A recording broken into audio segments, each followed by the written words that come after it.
Hello दोस्तों, आज हम सुनेंगे शतरंज की चाल तेनालीराम की एक बहुत ही मजेदार कहानी। राजा कृष्णदेव राय के अन्य दरबारी तेनालीराम से ईर्ष्या रखते थे और तरह तरह के इल्जाम लगाकर उसे दंडित करने का प्रयास करते थे, किंतु तेनालीराम की सूझबूझ के सामने उनकी एक न चलती और उन्हें लज्जित हो रह जाना पड़ता। दरबारी इस बात को अच्छी तरह जानते थे कि तेनालीराम शतरंज खेलना पसंद नहीं करता। इस खेल का वह अच्छा खिलाड़ी भी नहीं है। एक बार उन्होंने तेनालीराम की इस कमजोरी का लाभ उठाने का निश्चय किया। अगले ही दिन एक दरबारी राजा के पास पहुंचकर बोला, महाराज, आप तो शतरंज के बहुत शौकीन हैं, पर बहुत दिनों से आपने शतरंज नहीं खेला, ऐसी क्या बात है? राजा ने उत्साहित होकर उत्तर दिया, क्या बताऊं भाई, मेरी सभा में ऐसा कोई नहीं है जो इस खेल में माहिर हो, इसलिए मन मार कर रहना पड़ता है।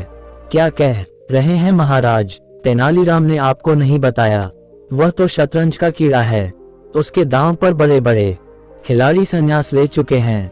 तेनालीराम आपका प्रिय पात्र भी है, क्यों नहीं आप उसके साथ अपना मनोरंजन करते? दरबारी ने दांव मारा, लेकिन तेनालीराम ने हमसे कभी नहीं कहा कि वह शतरंज जानता है।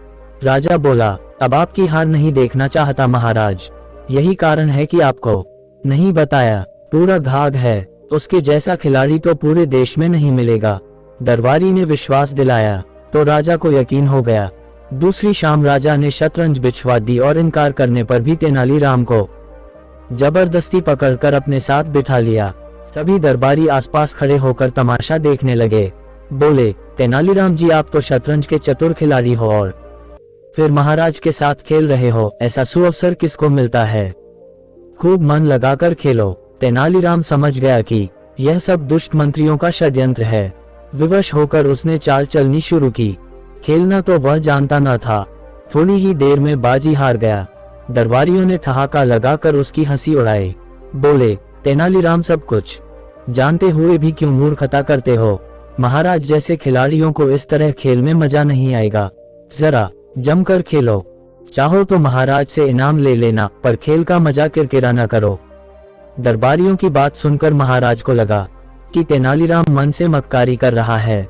राजा को क्रोध आ गया। वे तेनालीराम से बोले, यदि तुमने मन लगा कर नहीं खेला तो मैं तुम्हें दंड दूंगा। तेनालीराम ने मन ही मन सोचा, बुरे फंसे। बोला, महाराज, वास्तव में मुझे इस खेल का पूरा ज्ञान नहीं है, मैं कुछ नहीं जानता। अगर तुम दूसरी बाजी भी हार गए तो कल भरी सभा में तुम्हारा मुंडन संस्कार करवा दूंगा। अब सोच लो तुम्हें क्या करना है। राजा क्रोधित होकर बोले। दूसरी बाजी आरंभ हुई। तेनालीराम ने भरपूर जोर लगाया, किंतु बाजी न जीत सका। एक ही झटके में वह हारकर एक किनारे बैठ गया। राजा बोले, तेनालीराम, तुमने हमें खूब छकाया है, इसका बदला हम कल चुकाएंगे, कहकर वहीं खेल समाप्त कर दिया। तेनालीराम के चेहरे पर उदासी छा गई, जबकि सभी दरबारियों के चेहरे प्रसन्नता से खिल उठे। आज पहली बार तेनालीराम के प्रति उनका षड्यंत्र सफल होने जा रहा था। अगले दिन दरबार लगते ही राजा ने नाई को बुलवाया और आदेश दिया कि तेनालीराम के पूरे सिर के बाल उस तरह से मूंद दे। नाई सकपका गया, इतने बड़े आदमी का सिर कैसे मूंद दे? परंतु राजा की आज्ञा को टाला नहीं जा सकता था।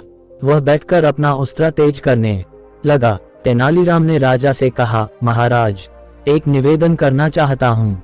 हाँ हाँ, कहो, क्या कहना है?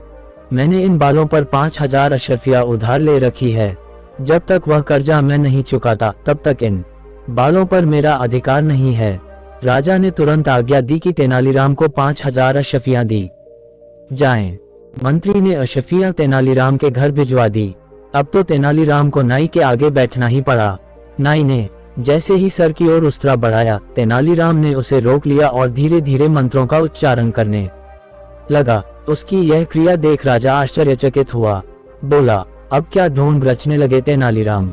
मुंडन जल्दी करवाओ। तेनालीराम बोला, महाराज, हमारे यहाँ सिर का मुंडन माता पिता के स्वर्ग सिधारने पर ही किया जाता है। मेरे माता पिता दोनों ही स्वर्ग सिधार चुके हैं। अब तो आप ही मेरे माता पिता हैं। आपका कोई अनिष्ट न हो, इसलिए प्रभु से प्रार्थना कर रहा हूँ। अपने अनिष्ट की बात सुनते ही राजा घबरा उठा। बोला, अरे, यह तो मैंने सोचा ही नहीं था। आपको मुंडन कराने की जरूरत नहीं है, मैं अपने आदेश को वापस लेता हूँ। राजा का इतना कहना था कि दरबारियों के ऊपर घड़ों पानी पड़ गया। तेनालीराम ने 5000 अशफियां भी मार ली और मुंडन कराने से भी बच गया। शतरंज में मात खाकर भी उसने अपने विरोधियों को ऐसी मात दी कि उन्हें बहुत लज्जित होना पड़ा। धन्यवाद हमारे प्यारे दोस्तों।